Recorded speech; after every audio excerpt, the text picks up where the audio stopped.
and welcome to another episode of Woman Witness Podcast, with Stories at the Well. I'm your host, Leah Forney. Here on this platform, we bring to you voices of women that are out there making a positive difference in their lives, in their family, in the community around them.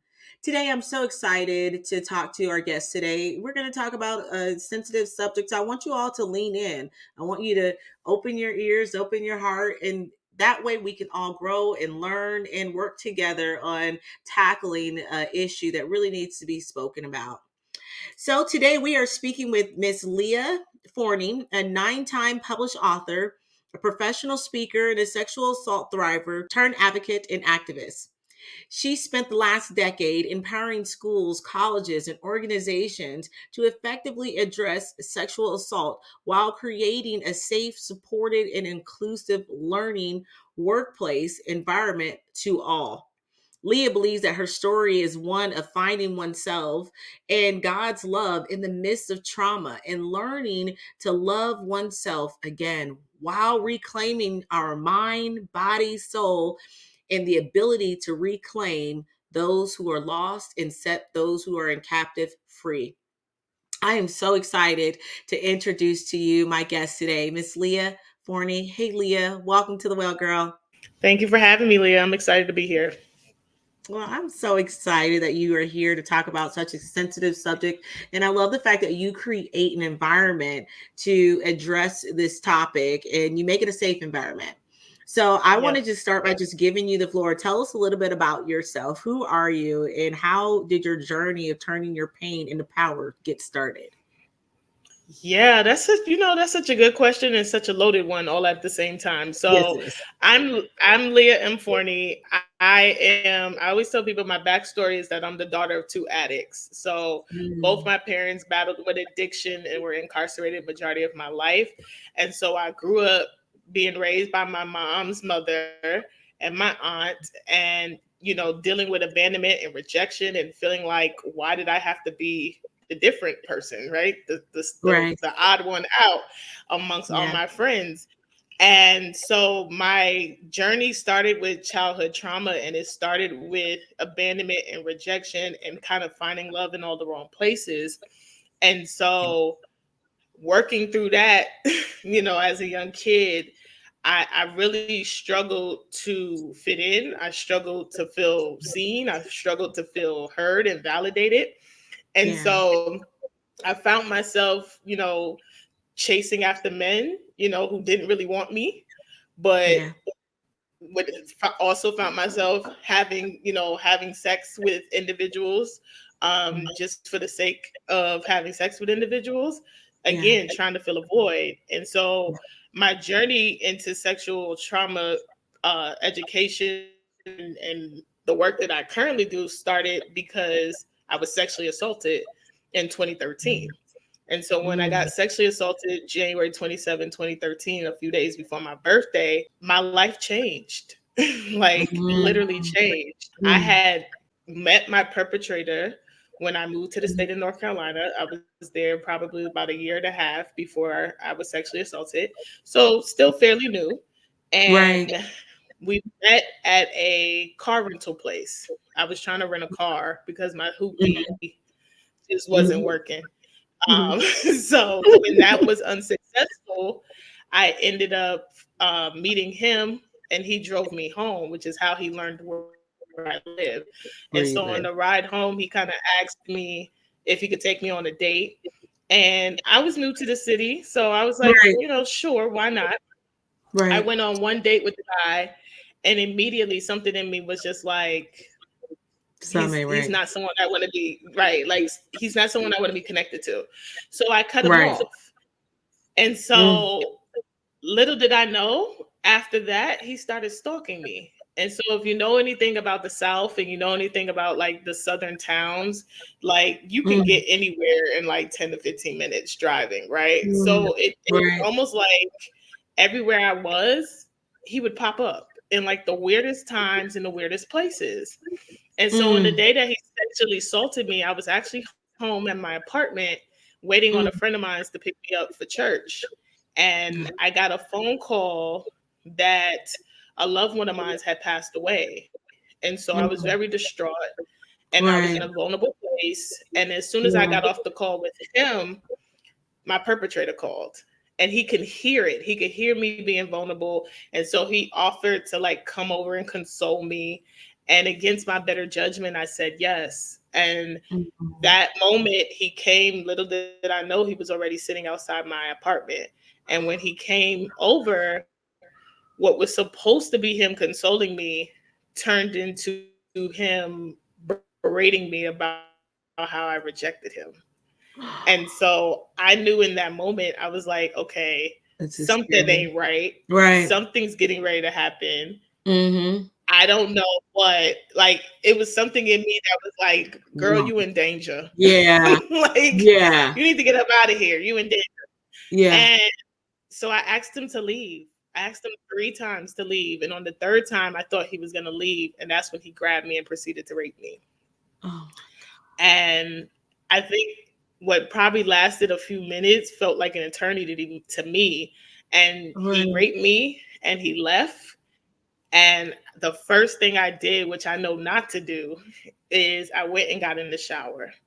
And I got in the shower and I just began to scrub and scrub because I Oh, just wanted everything about this person off of off me. of you. Everything. Yeah. And so my friend that I was waiting on, she shows up and I'm crying and she's like, "What Oh happened?" my And I tell God. her what happened. And she convinces me, she's like, "Leah, you need to press charges." And I'm like, Absolutely. "Absolutely not." And she was like, "No, you need to press charges." And I'm like, "Who's gonna believe me?" Like my fear was I'm a black woman in America. Yeah. Who is going to believe me? Right. So Right. it took 2 days for me to actually press Mhm. charges. And when I finally decided to press charges, I had a black male detective that came to my apartment and he asked me 5 times, was I absolutely sure that I was raped? Because I said I went on one date with the guy. And I literally, in that moment, that fear kicked right in. I was like, see, I knew nobody was going Why to did I believe do me. this? And then yeah, and then I had Mhm. the female detective that was over the case, who I went through the lineup and everything with. She was so cold and so heartless. Like there was no compassion, there was no empathy, there was no anything. And I went and got a rape kit done, and that's when I met Yeah. a victim advocate who was just the most sweetest and the most compassionate person I had ever met, who just held my hand through the whole situation. And so after going through that Yeah. and getting connected with the Rape Crisis Center, we had our day in court, which really was just to Yeah. get a restraining order. Like that's that's what Yeah. I wanted, Yeah. was just to keep this man away from me. And the judge was a white male judge, and he proceeded to tell me that he didn't believe that I was raped, that I was a woman scorned. And he got up off his bench and went into his chambers. And he came back like a few minutes later and he was like, "You're still here? Case dismissed." So I'm watching the person that I know sexually assaulted me walk out of court with a smirk on his face. And I have this emotional breakdown. And then I have a white male sheriff who literally threatens to arrest me if I didn't get it together. So in that moment, I only had the pieces of my life and I had to take those pieces and be like, okay, what are you going to do now? And so I went to therapy and I was getting free therapy at the local rape crisis center. And I just started putting back the pieces of the puzzle and the pieces of my life back together after being sexually assaulted. Oh my God, Leah, my heart feels for you so bad because I feel Yeah. like too many women have been in that place. Like, where, number one, let's just start by saying, how about getting this person off the street? So this does not happen to anyone else. How dare you dismiss what someone is telling you and let this person, it's going to happen again, right? Don't you, like, I feel like if someone does something like this, they have done it before. And if they continue to get Yeah. away with it and that person remains in shame and all that guilt and you don't tell your story, you can't help other people break out of it and start telling their story as well. So my heart goes out to you, Yeah. and shame on our system for not protecting you in that moment.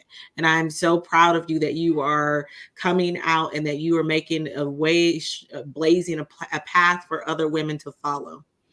That makes me angry. Yeah. And okay, sorry, this is not about me, but this happened to my little sister. There was a guy who set up cameras outside of her apartment and watched her, like, her every move. She went to the office. They told her no. They told her, it's she's making it up. And it wasn't until my brother moved in just to help keep her safe is when they caught him. Anyways, I'm sorry. Calm down. Leah, tell us, what was your initial steps after you began doing trauma and you began trying to put the pieces of your life back together? How did you take that next step into this role of advocacy? Yeah, so it's funny because I feel like I've always been an advocate. Even before I was sexually assaulted, I feel like I've always been that person that believed in like giving voice to the voiceless, like speaking Yeah. up about things that I was passionate about. But my role Mhm. that came into advocacy was a year after I was sexually assaulted. So I went through counseling for a whole year, and a year later, the Rape Crisis Center was hosting what they call a Take Back the Night, which happens like every April. Different organizations Mm. host this like Survivor Speak Out. And so I was talking to my counselor and I was like, I think I'm ready. Like, I think I'm ready to tell my story.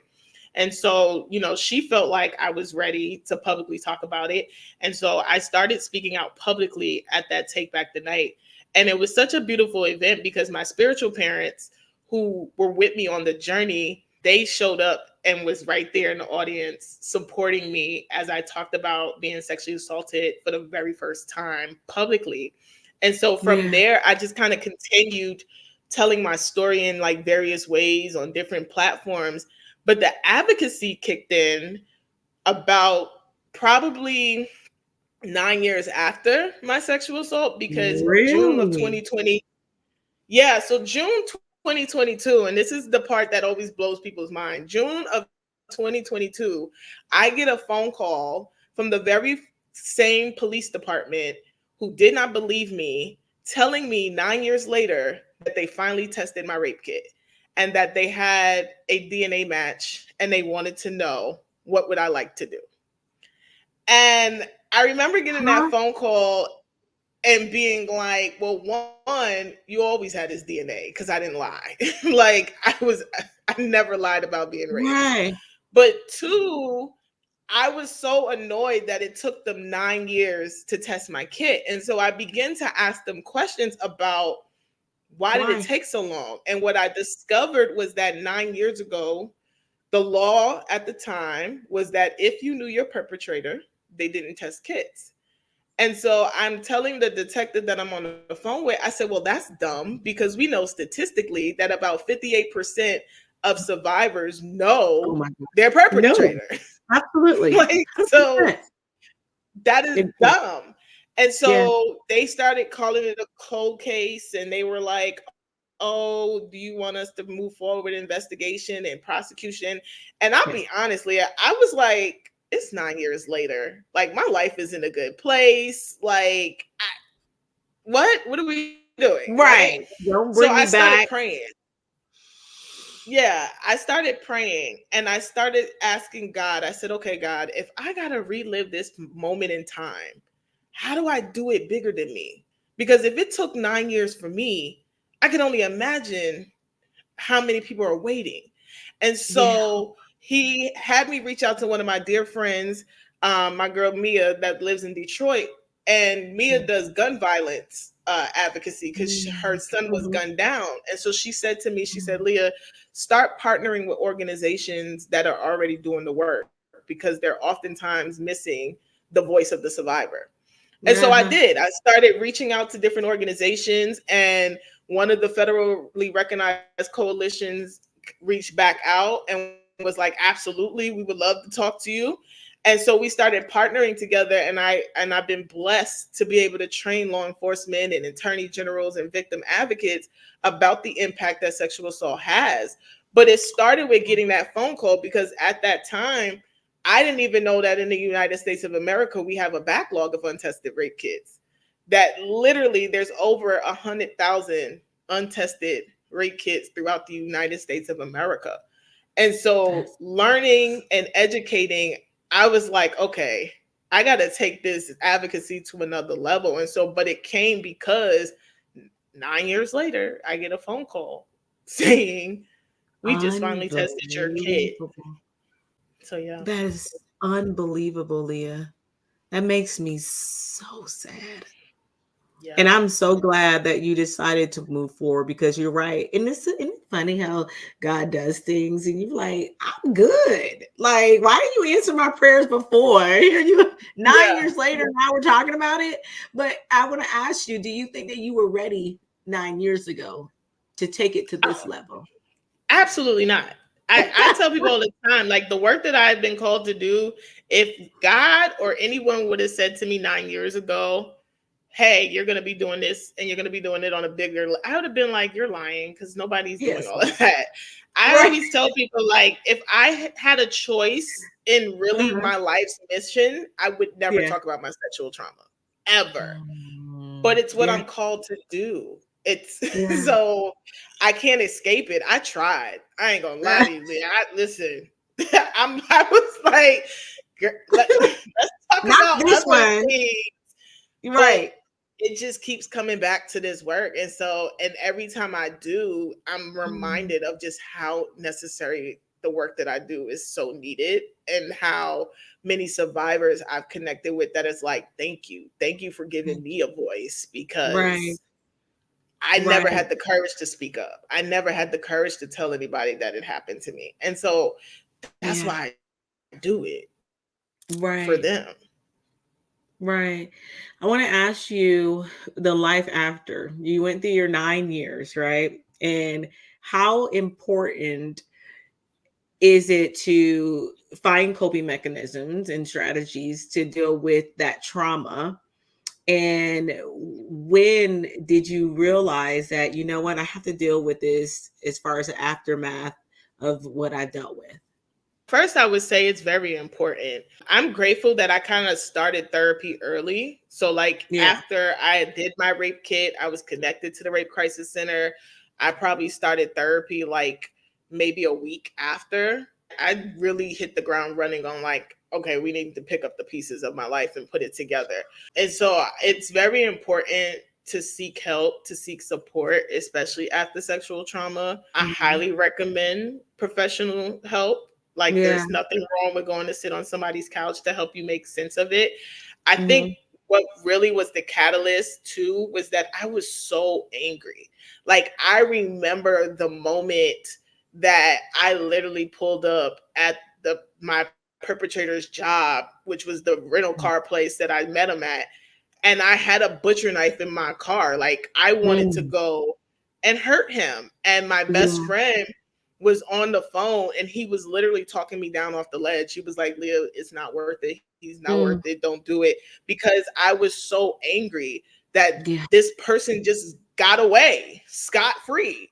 Like, it Living his was just best like, life.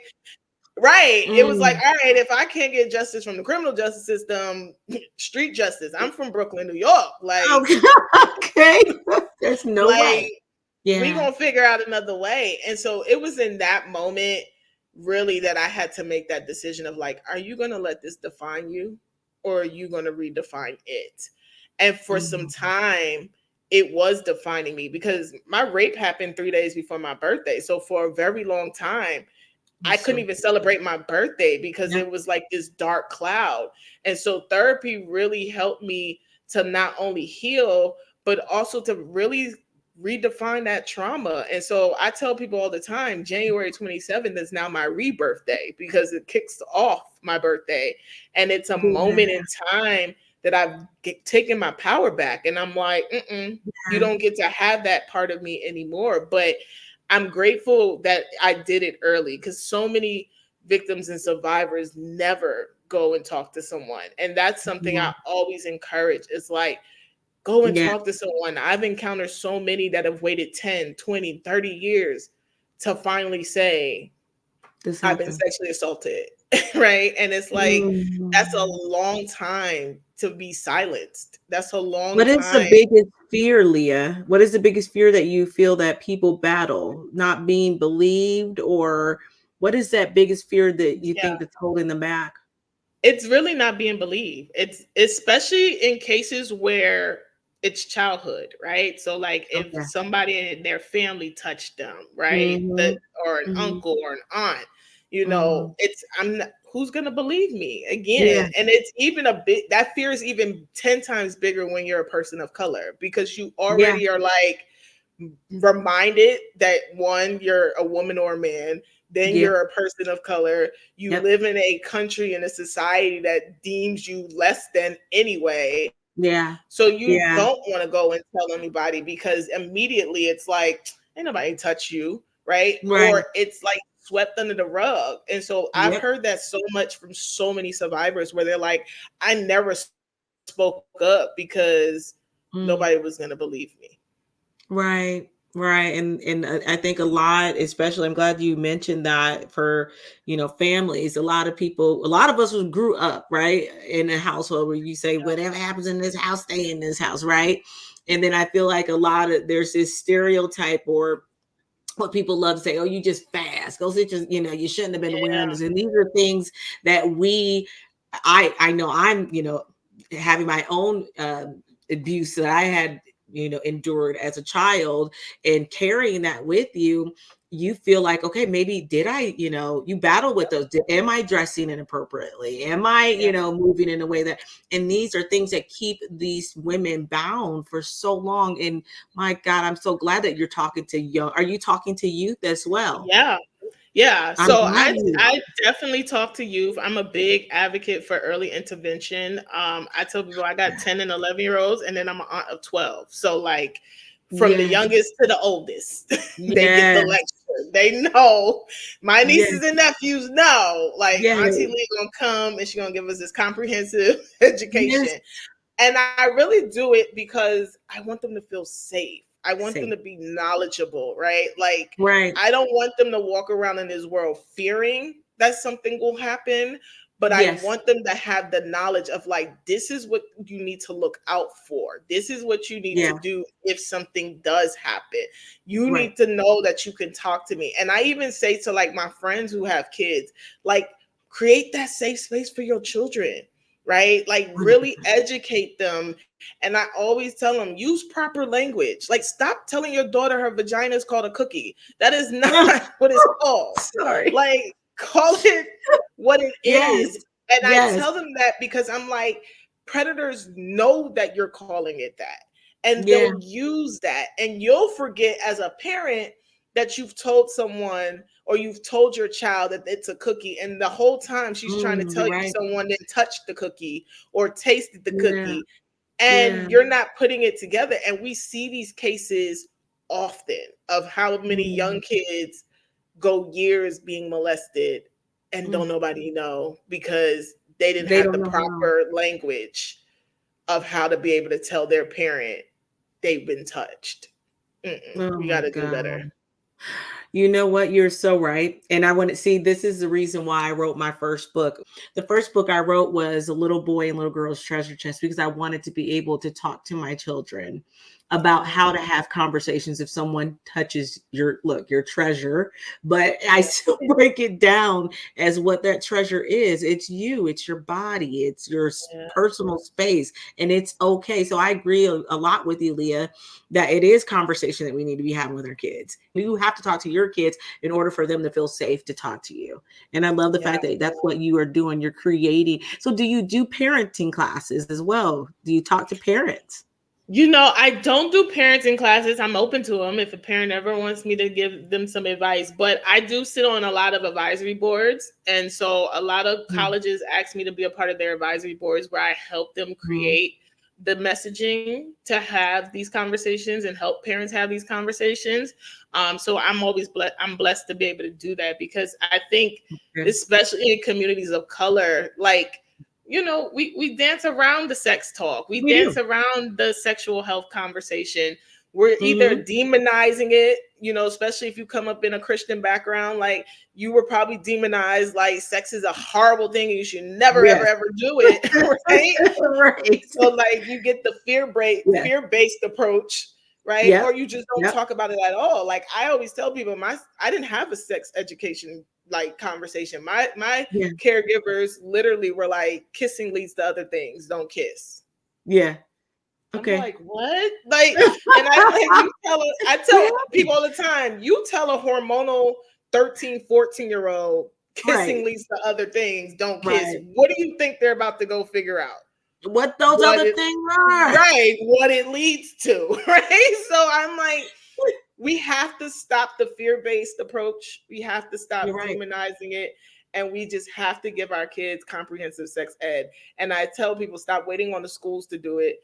You do it. Because what we know statistically is that the children that have the most comprehensive sex ed are more likely to abstain because they have given Mm-hmm. the information.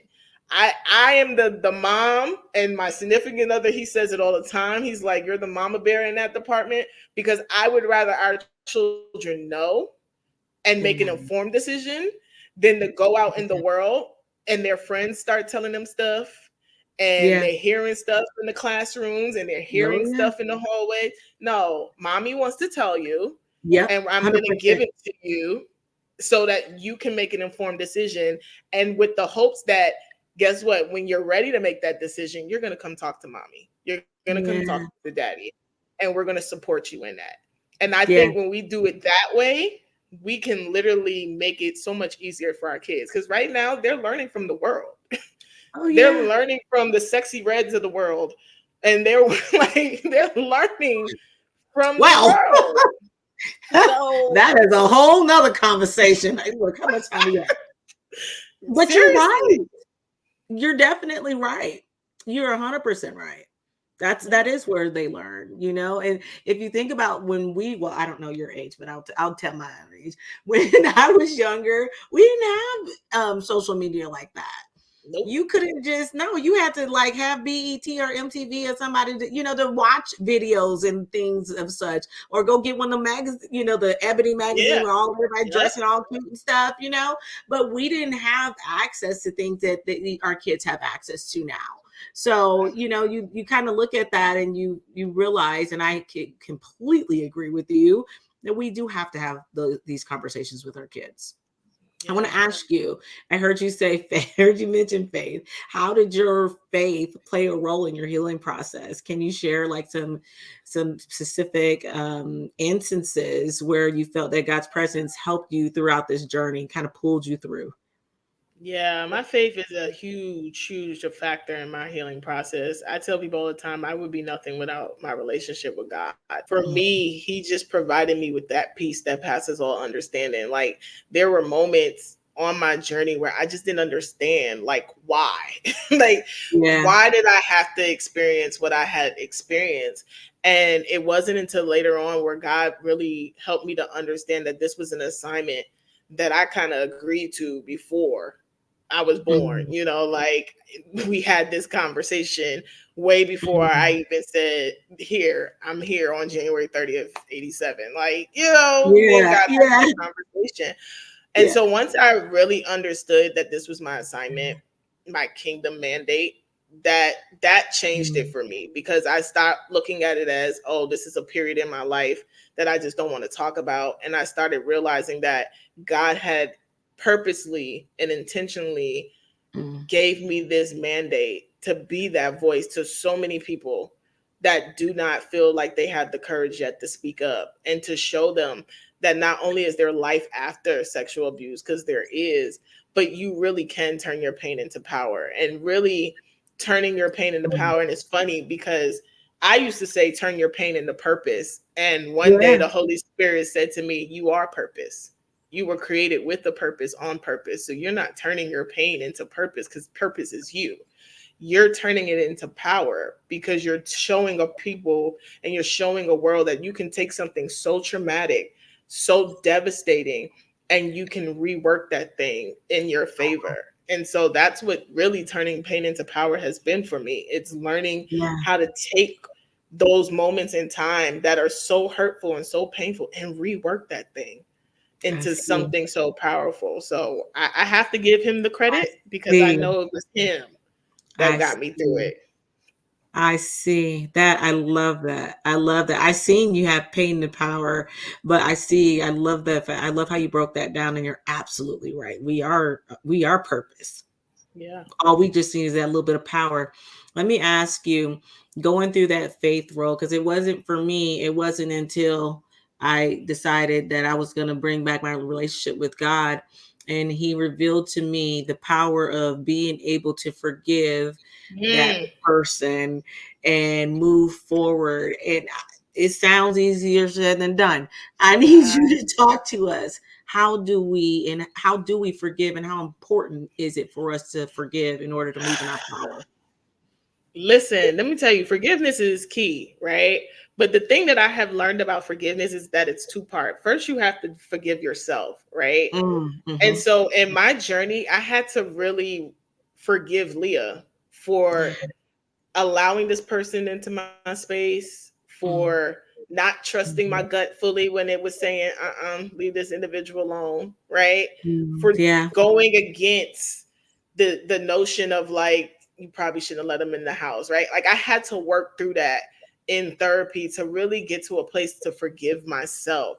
Once I was able to forgive myself, God really began to show me that once you can forgive you, that's when you could position yourself to forgive others and to receive forgiveness. A lot of people struggle Mm. with forgiveness because they haven't let themselves off the hook yet. They haven't forgave themselves for the role that they played in the situation. And so forgiveness is key if you Yeah. really want to make it on the other side of your pain. But I knew that I was in that place the moment that the Holy Spirit instructed me to pray for my perpetrator. And I remember it clear as day because I was Yeah. getting in the car and he was like, I want you to pray for him. And I was like, pray for who? Woo. Who When? you want me? You gotta be Mm. be real specific, sir. Yeah. And he was like, I need you to pray for your perpetrator. And Mm. it was just like a moment in like, wait, what? But then I tell people all the time, I'm always obedient. Even when it don't make no sense, I'd be like, all right, I'm gonna be obedient. And Yeah. so when I could pray for him and really pray for him, not some like, Yeah. God get him, because Yeah. sometimes That'd be our we prayer. right we Oh, pray hope like you do Jesus good. get him. But when I got to that place where I could pray for him and sincerely pray for him, pray for his heart, pray for his soul, pray that whatever happened to him that he heals Mm. from, when I could do that, I knew that I was on that path to getting on the other side of that pain. So I always Mm. tell people like forgiveness was so huge in my walk to getting to that place of power because I had to let me off the hook in order for me to be open to then praying for the person that hurt me. That is so true. That is true. That was good. I like that, Leah. I love Yeah. that. I couldn't agree more with you. That is something that we have to do. We must do in order to move in our. I'm going to be using this now to move in our full power.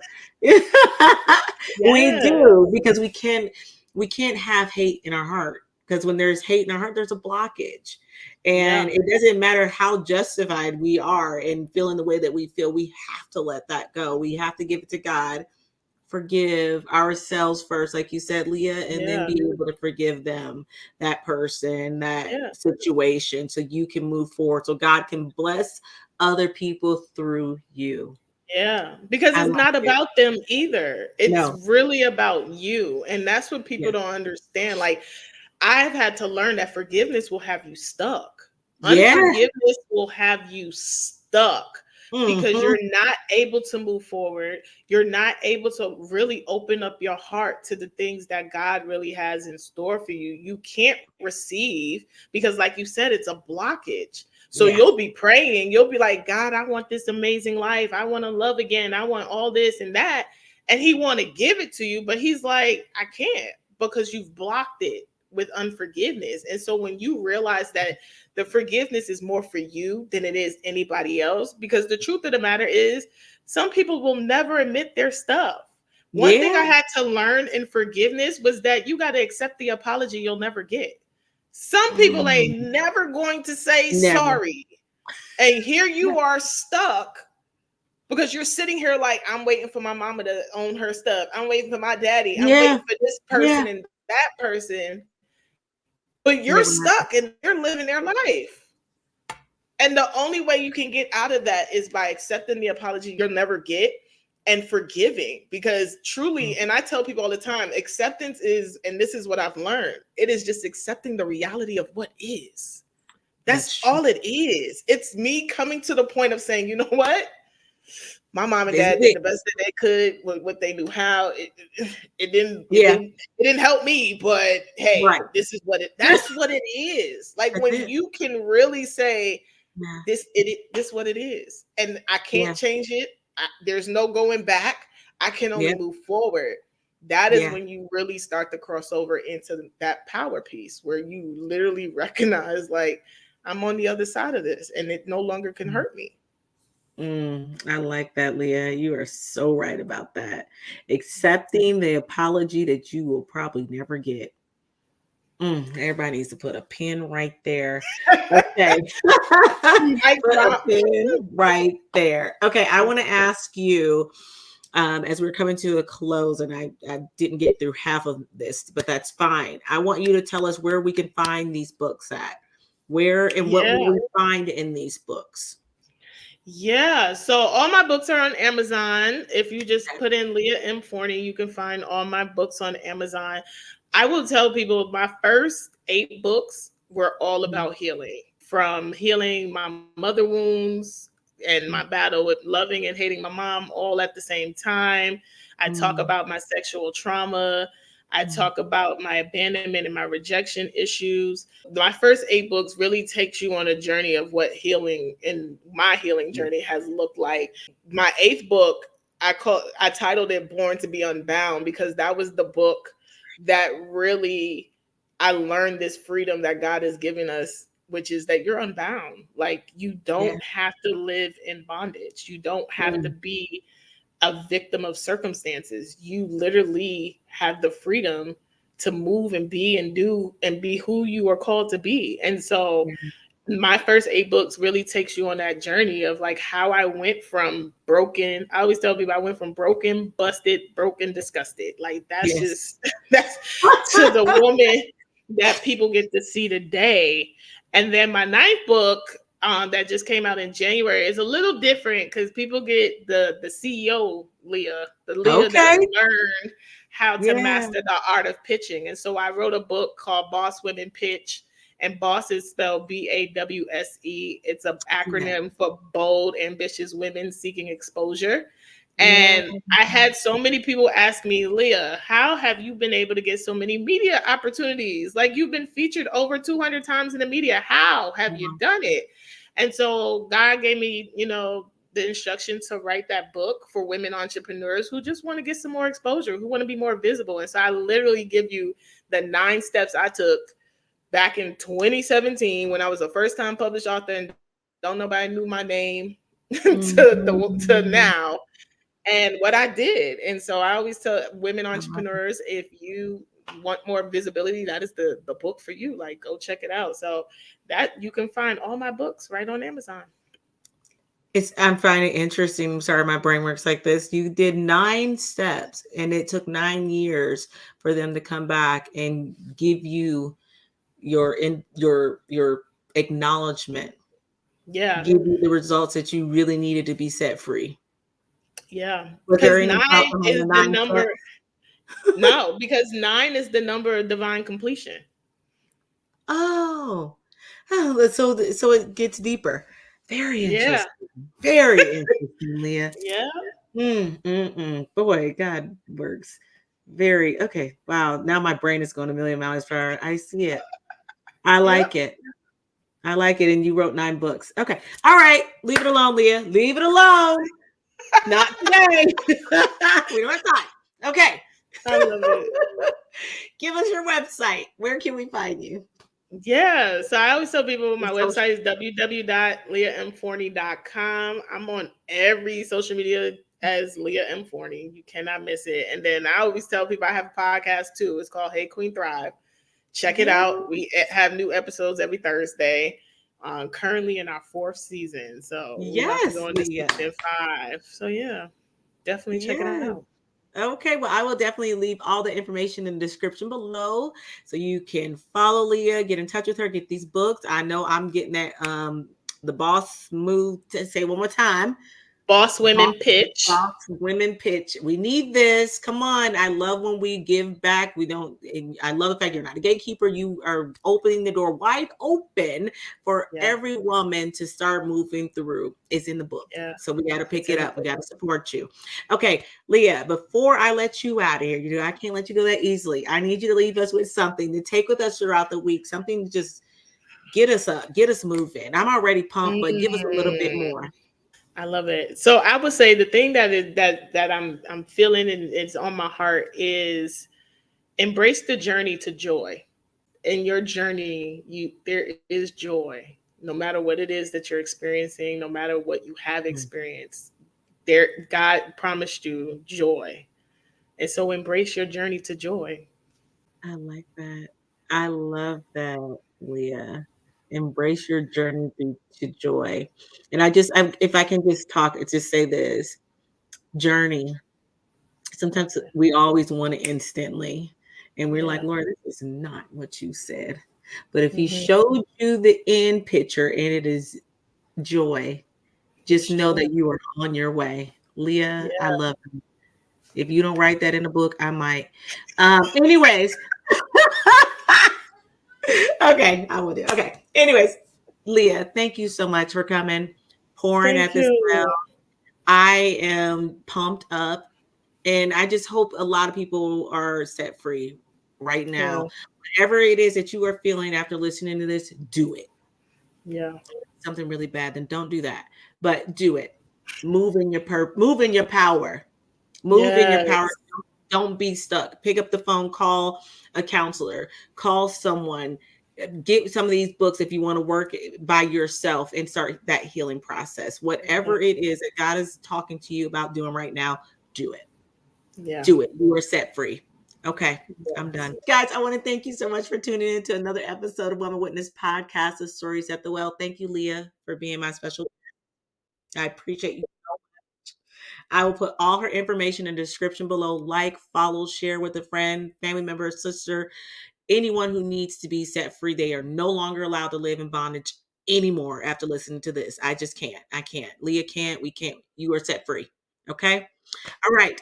Perhaps you were chosen for such a time as this to write, to tell your story, your truth. Until next time. Bye bye.